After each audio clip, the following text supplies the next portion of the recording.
PM Modi के आगमन को लेकर धनबाद में तैयारियां जो है वो अंतिम चरण में हैं और अभी हम बरवड्डा एयरपोर्ट पर स्थित जनसभा स्थल पर हैं, जहां पर की तैयारियों को अंतिम रूप दिया जा रहा है। सामने देख सकते हैं कि एक भव्य पंडाल पीएम मोदी को लेकर के बनाया जा रहा है, पीएम मोदी के आगमन को लेकर बनाया जा रहा है।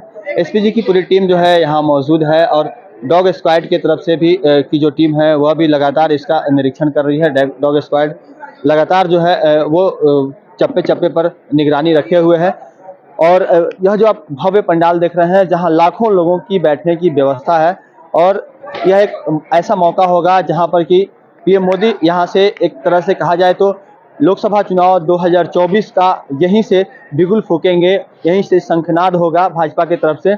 और धनबाद लोकसभा के अलावा गिरिडीह और कोडरमा लोकसभा क्षेत्र को भी साधने की यहाँ से कोशिश होगी।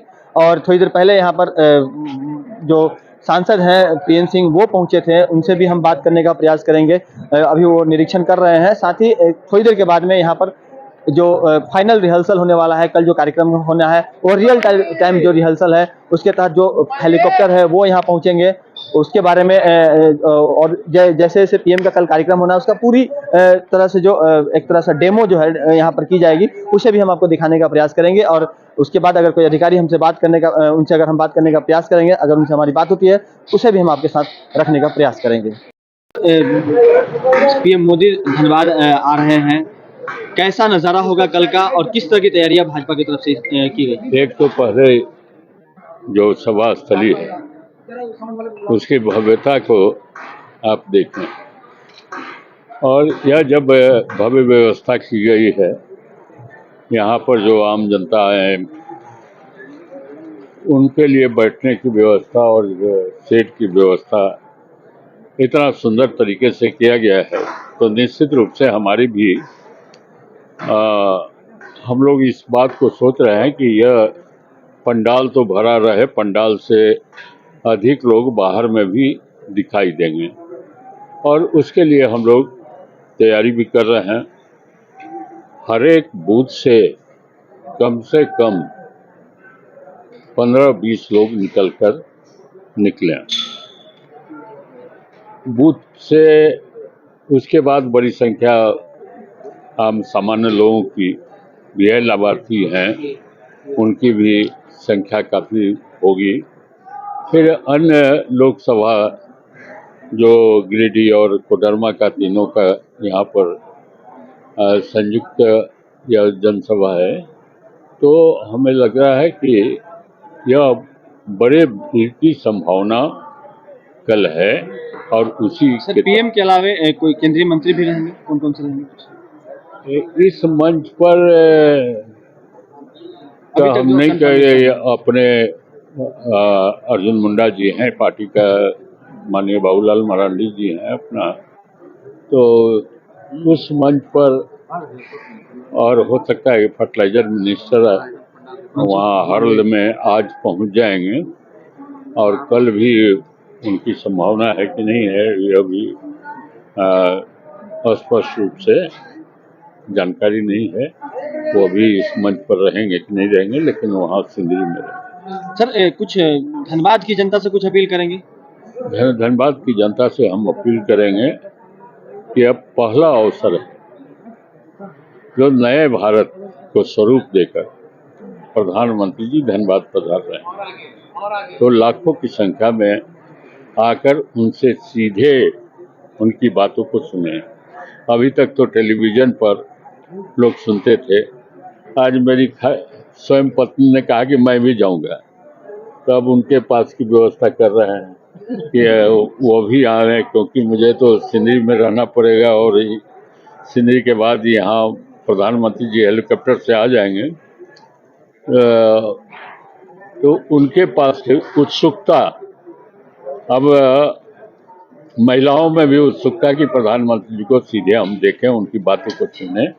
तो इस तरह से मैं जनता से अपील करूंगा। धन्यवाद कि यह बहुत स्वर्णिम अवसर है कि देश के यशस्वी प्रधानमंत्री और विश्व के सबसे लोकप्रिय नेता का सीधे सुनने का मौका मिलेगा, इसलिए लाखों की संख्या में। एक गाना बड़ा प्रचलित फिर से हो गया है इस कार्यक्रम के दौरान ही, जो राम को लाए हैं हम उनको लाएंगे, फिर से यह तो अयोध्या में राम मंदिर बना है। 500 वर्षों के बाद बाबरी जो बाबर के समय बाबरी ढांचा वहाँ बना हुआ था और उसके लिए पूरे देश के लोग के मन में भावना थी कि वहाँ पर रामलला का भव्य मंदिर बने और यह अवसर माननीय प्रधानमंत्री जी के कालखंड में प्राप्त हुआ है। इसलिए जिस भव्यता के साथ वहाँ पर प्राण प्रतिष्ठा के कार्यक्रम और उस प्राण प्रतिष्ठा के जिस दिन 22 जनवरी को पूरे भारतवर्ष के लोग उत्साह से सड़कों पर भी दिखाई दे रहे थे। और दूसरा है कि कश्मीर जो हम कहते थे कन्याकुमारी से कश्मीर भारत का अभिन्न अंग है, लेकिन था नहीं। कश्मीर में 2 विधान, 2 प्रधान, 2 निशान थे। कश्मीर का झंडा फहरता था, भारत का तिरंगा भी फहरता था। अब एक झंडा फहरने लगा, वो भारत का तिरंगा झंडा। आज मोदी जी के नेतृत्व में यह संभव हो पाया। वहाँ पर लोग कहते थे 2 विधान है, देश में 5 वर्ष में चुनाव होता था, कश्मीर में 6 वर्ष में चुनाव। देश के नागरिकता का तय करने का अधिकार लोकसभा को था, लेकिन वहाँ विधानसभा को था कश्मीर में। ये तो यह 2 विधान जो चल रहे थे उसको समाप्त कर पहली बार मोदी जी आ रहे हैं। थोड़ी देर पहले सांसद पशुपतिनाथ सिंह यहाँ निरीक्षण करने के लिए आए हुए थे। यहाँ का इन्होंने जायजा लिया और उसके बाद सीधे यहाँ से जिला भाजपा कार्यालय में आगे की रणनीति के लिए वो निकल गए। आपको बता दें कि अब जो है मंच आप देख सकते हैं कि मंच लगभग जो है फाइनल पोजीशन में है और एसपीजी की जो टीम है वो लगातार सुरक्षा के एक पहलू को देख करके वो जो मंच का जो प्रक्रिया है, मंच बनाने की जो प्रक्रिया है उसे संपन्न करा रही है। और सबसे बड़ी बात यह है कि यह जो पूरी प्रक्रिया है वह कहीं ना कहीं अभी एक बड़ी लंबे समय तक ये चलने वाली है, क्योंकि मंच को कंप्लीट करने में काफ़ी समय लगेगा और जो मजदूर हैं, जो यहाँ पर जो लोग लगे हैं वो लगातार युद्ध स्तर पर यहाँ पर कार्यों को संपन्न करा रहे हैं। इससे पहले हमने आपको बताया था कि जो ट्रायल लैंडिंग है वो होनी है और इसके बाद जो रियल टाइम जो रिहर्सल है वो होना था, लेकिन ये तमाम चीज़ें जो है वो अब तक नहीं हो पाई है।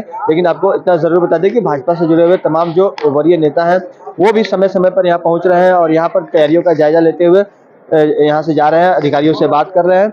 और अगर हम बात करें मंच की, तो वहाँ पर मंच पर अभी नगर आयुक्त जो है, जिन्हें यहाँ का नोडल बनाया गया है, वो मौजूद है। सहायक नगर आयुक्त प्रकाश कुमार मौजूद है, एसपीजी की टीम मौजूद है और भाजपा नेता क्षमा करेंगे, मानस प्रसन्न वहाँ मौजूद है, जो उन्हें गाइड कर रहे हैं कि किस तरह से मंच की साज सज्जा करनी है और कितने जो उनके पास जो लिस्ट आए हैं उसमें कौन कौन से नेता शामिल रहेंगे।